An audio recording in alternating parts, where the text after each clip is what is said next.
नाज़रीन, ऑर्डिनेंस आ चुका है ओपन बैलेट से सेनेट इलेक्शन की वोटिंग का। अब ये ऑर्डिनेंस क्या है? ऑर्डिनेंस क्या है ये तो तमाम मीडिया पर और अखबारात में आ चुका है। इसके असरात क्या हैं, मैं इसका तज्जिया इस एंगल से करूँगा। ये ऑर्डिनेंस क्यों लाया गया, इसके मकासद क्या हैं? क्या इसका मकसद सिर्फ करप्शन ख़त्म करना और शफाफियत लाना है? इस पर बात करेंगे। और मैं ये बात करूँगा कि ये ऑर्डिनेंस तौहीन सुप्रीम कोर्ट, तौहीन पार्लियामेंट, तौहीन जमहूरियत और तौहीन अरकान PTI कैसे है। तो नाज़रीन, ऑर्डिनेंस ये कहता है कि सेनेट का जो इलेक्शन होगा वो जब जिस वोट पर पार्टी के सरबराह को शक होगा कि शायद इस रुकन ने ये वोट किसी और के हक़ में फ़रोख्त कर दिया है, और ज़ाहिर है फ़रोख्त करने का मतलब ये है कि पैसे लिए गए हैं जो आजकल करोड़ों में हैं, तो पार्टी रुकन इलेक्शन कमेटी या इलेक्शन कमीशन जो उस वक्त मौजूद होगा उसको कहेगा कि फ़लाँ मेंबर का वोट उसको दिखाया जाए कि उसने किस पार्टी को वोट दिया। और इलेक्शन कमीशन पाबंद होगा कि वोट पार्टी सरबराह को दिखाए, और फिर अगर वो ख़िलाफ़ वोट दिया गया है तो पार्टी सरबराह रुकन के ख़िलाफ़ ये कार्रवाई कर सकता है कि वो उसको अपनी पार्टी से निकाल दे या उसके ख़िलाफ़ डिसमेंबरमेंट का रेफरेंस सुप्रीम इलेक्शन कमीशन को भेजे और वो उसको नायल करार दिलवा दे। इस तरह ज़ाहिर है जब ये कानून आ गया और ये लागू भी हो गया तो फिर हर रुकन पार्लियामेंट पाबंद होगा कि वो अपनी पार्टी की मर्ज़ी के मुताबिक ही वोट कास्ट करे। लेकिन इससे पहले जो खुफिया वोटिंग में होता था उसमें अरकान पार्लियामेंट अपनी पार्टी की मर्ज़ी के ख़िलाफ़ भी वोट कर दिया करते थे, कि जैसे कि चेयरमैन सेनेट के इलेक्शन में हुआ और अदम अतमाद की तहरीक में भी हुआ जो कि नाकाम हुई। नाज़रीन, अब सूरत हाल ये है कि सेनेट का इलेक्शन आ रहा है और सेनेट का तरीका ये होता है कि इसके आधे अरकान 3 साल बाद रिटायर हो जाते हैं। वो जो नए आधे मुंतखब होते हैं 50%, वो अगले 3 साल तक चलते हैं और नेक्स्ट 3 साल वो वाले 50% अरकान पार्लियामेंट रिटायर हो जाते हैं जिनकी मुद्दत पूरे 5 साल हो चुकी होती है।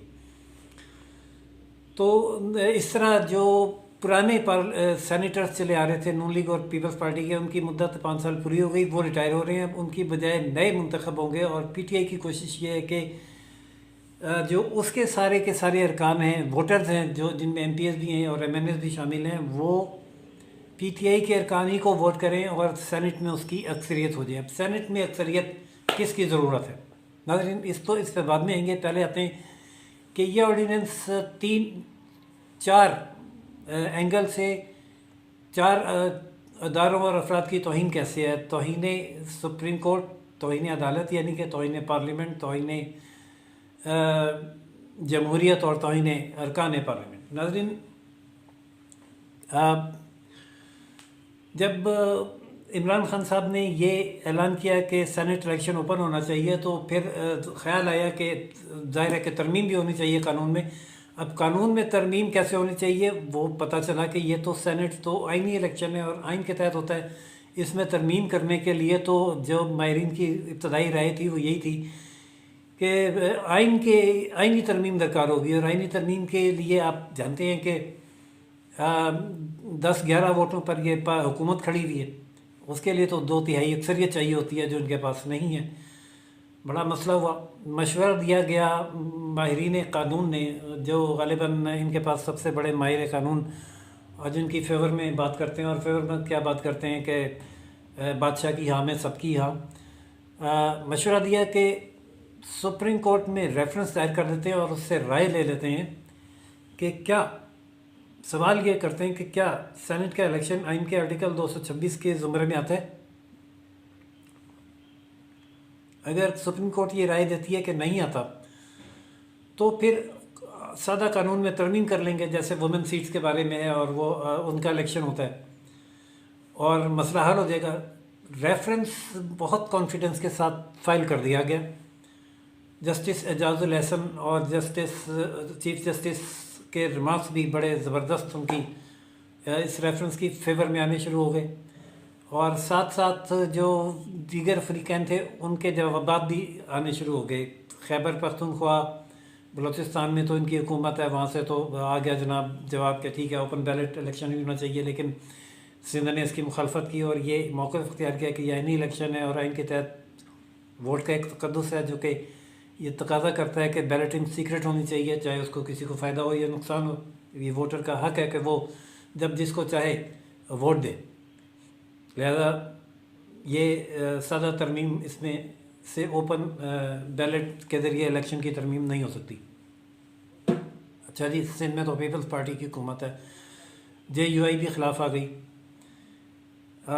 सेनेटर रज़ा रबानी भी ख़िलाफ़ आ गए, जनरल पब्लिक में से 2 वकला भी आ गए जिन्होंने इसके ख़िलाफ़ दरख्वास्त दायर की, अपनी राय दी। और तो और यहाँ तक तो सब नॉर्मल था।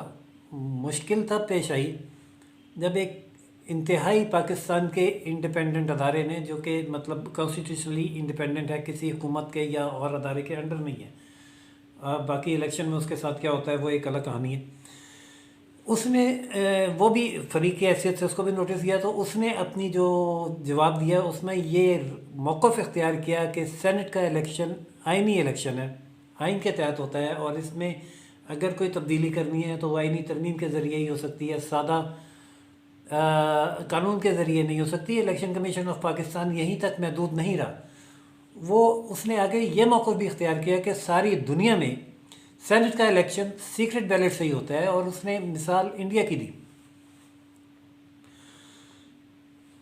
जबकि अब ये एक ऐसा स्ट्रॉन्ग मौक़िफ़ था जिससे इनहराफ करना इतना आसान काम नहीं है सुप्रीम कोर्ट के लिए। जस्टिस सजाजुल एहसन के रिमार्क्स तो बहुत दिल खुशकुन आ रहे हैं हुकूमत के लिए कि भाई अगर अटॉर्नी जनरल की हाँ में हाँ मिलाते हुए, बल्कि अटॉर्नी जनरल पीछे होते हैं और उंगली पकड़कर जस्टिस एजाजुल हसन आगे आगे चल रहे हैं इस किस्म की आरा देने में कि अगर एक पार्टी का रुकन अपनी पार्टी के ख़िलाफ़ वोट देना चाहता है अपने ज़मीर के मुताबिक, तो अखलाकन ये बड़ी अच्छी बात है, उसको फिर अखलाकी जुर्रत का मुज़ाहरा करते हुए सामने भी आना चाहिए और ओपन वोट देना चाहिए। अब ये जो राय है ये राय है और ये अखलाकियात पर मबनी राय है कि ठीक है ये किसी की बेहतर अखलाकी इक़्तिदार हैं कि वो अगर ख़िलाफ़ वोट दे रहे हैं तो बताए भी कि हाँ मैंने दिया। सवाल ये नहीं है, सवाल ये है कि कानून क्या कानूनन सेनेट इलेक्शन आइन के तहत होता है या नहीं, हाँ या ना करना है।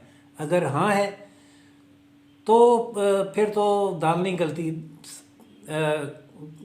आइन में तरमीम के बगैर, और अगर ना है तो फिर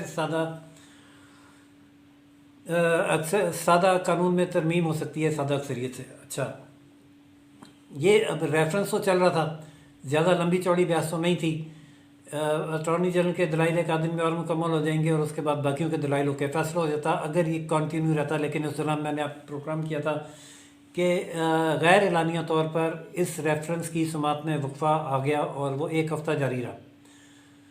कोई वजह नहीं थी, बस सिर्फ ये कि चीफ जस्टिस साहब बेंच होल्ड नहीं कर रहे थे। क्यों नहीं कर रहे थे कुछ पता नहीं था, बीमार हैं, सेहतमंद हैं, दिल नहीं कर रहा, बेंच होल्ड नहीं हो रहा था। रेफरेंस की 1 हफ़्ता समाप्त नहीं हुई।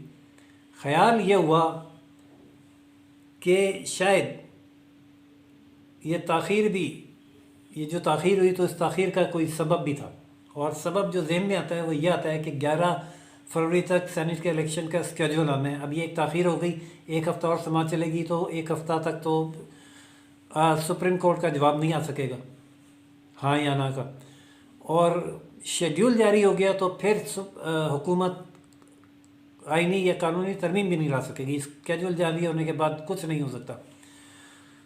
ये क्यों हुआ? ये बड़ी अजीब व गरीब बात है कि ये क्यों हुआ। क्या वाकई चीफ जस्टिस साहब की तबीयत नासाज थी या बैक ड्रॉप में कुछ कुकिंग हुई है? मैं नहीं कह सकता, मुझे नहीं मालूम, मैं तौहीन अदालत का मुर्तकिब नहीं हो सकता भाई। सिंपल ये था कि चीफ साहब नहीं आ रहे थे और समात नहीं हो सकी। अब समात नहीं हो सकी तो वक्त गुजरा था तो अब क्या करें? हुकूमती काबरीन सर जोड़कर बैठे, कानूनी मशावरत हुई। अच्छा यूँ करते हैं, सादा तरमीम कर लेते हैं पार्लियामेंट इलेक्शन एक्ट के ज़रिए, फिर देखते हैं क्या होता है। सादा तरमीम पार्लियामेंट में टेबल होगी, काबीना मंजूरी पार्लियामेंट में टेबल होगी। अब भाईजान पार्लियामेंट में आपकी अक्सरियत है, 11 वोटों ही की सही, उसको मंजूर करो और शोर होगे में सही, तकरीरों में सही, और कानून बना लो। लेकिन बहुत तारीखी हंगामा राई हुई है, बहुत तारीखी हंगामा राई हुई है पार्लियामेंट में। उससे पहले तो इनका काम था कि तकरीरें करके अपोजिशन को तपाना और भगाना। अपोजिशन तो नहीं भागी, ये कोई पहली दफ़ा तो पार्लियामेंट में आई नहीं है अपोजिशन वाले, घाघ लोग हैं।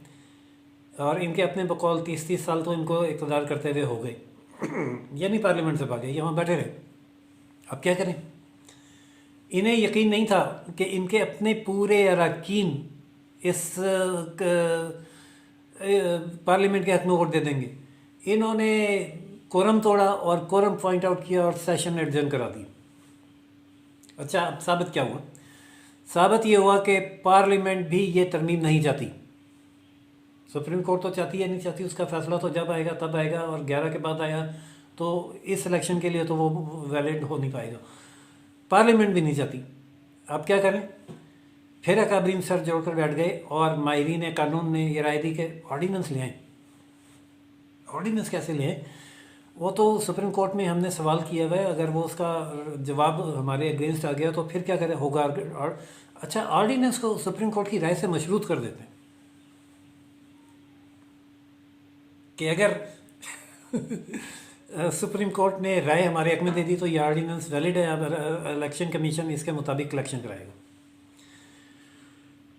भजन सवाल ये पैदा होता है, यहाँ भी दो सवाल पैदा होंगे। पहला सवाल तो बड़ा जो मेरे ज़हन में आया और मैं यकीनन वो रखूँगा पब्लिक के सामने, कि क्या ये तौहीन अदालत नहीं है कि आपने एक मुकदमा अदालत में दायर किया हुआ है और उसका फ़ैसला इंतज़ार करने से पहले आप उसके फ़ैसले के मुताबिक अमल दरामद कर बैठें कि अच्छा जी हमारे हक में आ गया तो ये हमारा अमल ठीक हो जाएगा, ना या तो रिवर्स कर देंगे। यानी कत्ल का मुकदमा चल रहा है, मुलजिम को आप फांसी चढ़ाने पहले कि अगर अदालत ने सज़ा दे दी तो ठीक है, फांसी वैलिड हो जाएगी, नहीं तो लवाहिकीन को पैसे दे देंगे। क्या ऐसा होता है? या किसी को सज़ा आप पहले दे दें, या चलो सिविल दीवानी मुकदमे में अच्छा ज़मीन उसको पकड़ा देंगे, तू ले ले, बाद में देखते हैं क्या क्या करना है क्या नहीं करना। ऐसा नहीं होता भाई। जब आप अदालत में आ गए हो तो अब आपको अदालत के फ़ैसले का इंतज़ार करना है। दीवानी मुकदमात में दादा मुकदमा दायर करता है तो पोते को उसका फ्रूट मिलता है। पाकिस्तान का तो निज़ाम ये है। आपको तो खैर ये 2 हफ्तों में 3 हफ्तों में रिज़ल्ट देने वाले थे, आप सिर्फ शफाफियत ही चाहते हो, तो ये शफाफियत अगले इलेक्शन से नाफिज हो जाती। आप शफाफियत नहीं चाहते, आप हर सूरत में सेनेट इलेक्शन अपने फेवर में चाहते हैं, क्योंकि कुछ कुव्वतें हैं जो 18वीं आईनी तरमीम ख़त्म कराना चाहती हैं, और 18वीं आईनी तरमीम यही पार्लियामेंट कर सकती है। अगरचे इनके पास कौमी असम्बली में अक्सरियत नहीं है, लेकिन जॉइंट सेशन में अगर सेनेट में इनकी अक्सरियत हो गई तो लाकर इस तरमीम को मंजूर कराया जा सकेगा। यह है वो ज़ोर जो हर हालत में लगाया जा रहा है। अब दूसरा सवाल यह है कि इलेक्शन कमीशन ऑफ पाकिस्तान जो एक वाज़ेह स्टैंस ले चुका है कि ये एक आईनी इलेक्शन है, उसकी क्या पोजीशन होगी? अच्छा, फ़र्ज़ कर लेते हैं कि फ़ैसला जो क्योंकि लाडलों की हुकूमत है इसलिए अदालत इसको तौहीन अदालत नहीं समझेगी, और वो ठीक है, वो ये कहेगी अच्छा जी ऑर्डीनेंस जो आया है वो हमारे फ़ैसले से ही बहरहाल मशरूत है ना, जब हम राय देंगे तो उसके मुताबिक अमल होगा। और वो राय दे देती है। वो राय ये दे देती है कि ये इलेक्शन आइन के तहत नहीं आता, इसमें सादा कानून साजी आप कर रहे हैं। लेकिन अब कानून साजी सादा तो हुई नहीं, सादा कानून साजी भी नहीं हुई, ऑर्डीनेंस आया है। इलेक्शन कमीशन का जो अपना स्टैंस है कि ये आइनी इलेक्शन है और सारी दुनिया में आइन के तहत होता है और खुफिया बैलेटिंग के ज़रिए होता है, क्या इलेक्शन कमीशन ऑफ पाकिस्तान खामोशी से चुप करके विड्रॉ कर देगी और इस ऑर्डीनेंस पर अमल दरामद करते हुए उस पर इलेक्शन करा देगी? कराना तो पड़ेगा, क्योंकि राय भी आ चुकी होगी सुप्रीम कोर्ट की और ऑर्डीनेंस भी आ चुका है, उसके तहत तरमीम भी हो चुकी है। लेकिन उसके पास क्या इखलाकी जवाब रह जाएगा इलेक्शन कमीशन ऑफ पाकिस्तान के पास अपनी ये इंडिपेंडेंट राय रखने का कि इलेक्शन जो है वो ओपन बैलेट के ज़रिए हो? वो ज़ाहिर है बादल नाखुस्ता ही ये स्टेप लेगी। तौहीन पार्लियामेंट तौहीन अदालत आपने कर दिया, अदालत के फ़ैसले से पहले फ़ैसला फ़र्ज़ करके उस पर अमल दरामद करके। तौहीन पार्लियामेंट की बात आई तो तौहीन पार्लियामेंट आपने कर दी कि पार्लियामेंट ने वो बिल मंजूर नहीं किया, पार्लियामेंट ने वो बिल मंजूर नहीं किया, चाहे उस पर वोटिंग हुई या नहीं हुई, लेकिन वो बिल उठा के आपको वहाँ से वापस भागना पड़ा और फिर आप उस पर ऑर्डीनेंस लाए तो तौहीन पार्लियामेंट हुई। और तौहीन अरकान PTI हुई।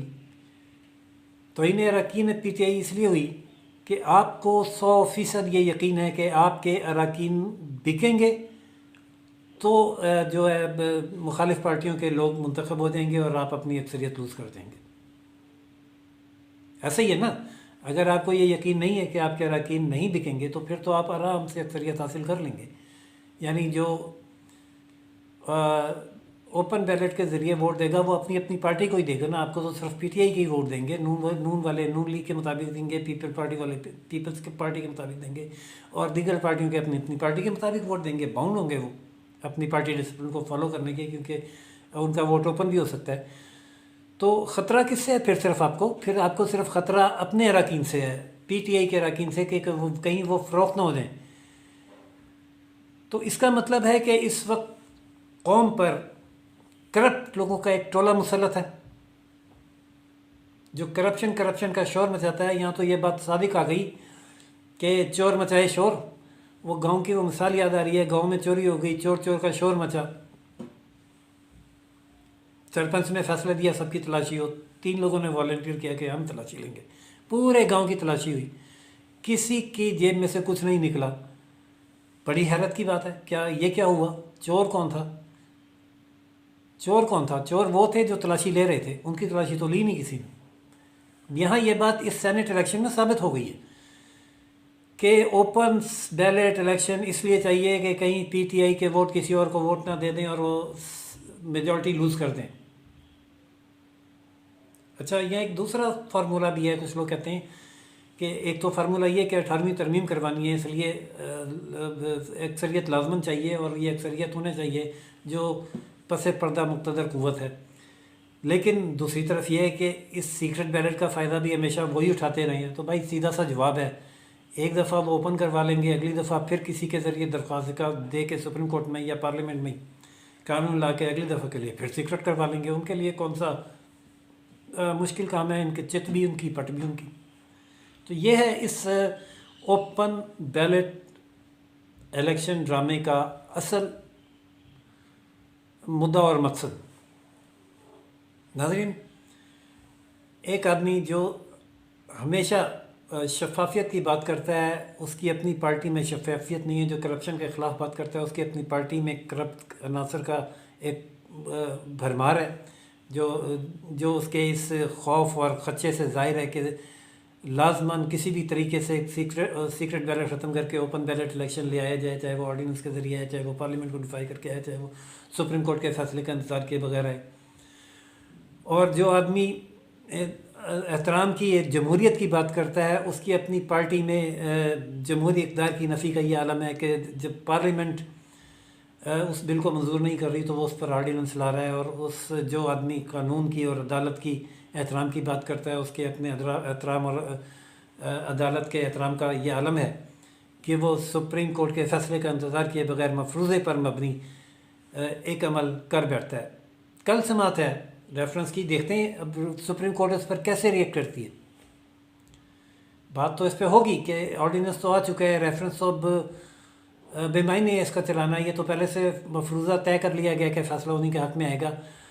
और ये सवाल भी उठेगा कि क्या फ़ैसले से पहले रेफरेंस ले आना इस उम्मीद पर कि फ़ैसला उनके हक़ में आएगा, क्या ये अदालत पर, अदलिया पर दबाव डाले जाने के मुतरादिफ नहीं है? देखते हैं अदलिया इसको ख़ुद पर दबाव करार देती है या इस अमल को दुरुस्त करार देती है। मुझे तवक्को यही है जो इस अदलिया का अब तक रवैया चला रहा है कि वो जस्टिस सजाजुल एहसन एंड कंपनी यही होल्ड करेंगे। ठीक है, ऑर्डिनेंस मशरूत है, इसकी तशरीह करना आएंगी, हमारा हक़ है, हम अपनी तशरीह करते हैं और उसके मुताबिक जो भी सिचुएशन बनेगी हुकूमत उस पर अमल दरामद करेगी और ये करार देकर वो इस समात की इस रेफरेंस की समात जारी रखेंगे, लेकिन फिर इस रेफरेंस की समात होना ना होना मुझे तो लगता है बराबर ही होगी। तो नाज़रीन, ऑर्डीनेंस आ गया। अब वो इस ऑर्डीनेंस के तनाज़ुर में रिएक्शन में एक एक्शन हुआ है तो उसका रिएक्शन तो ज़रूर होता है कोई ना कोई।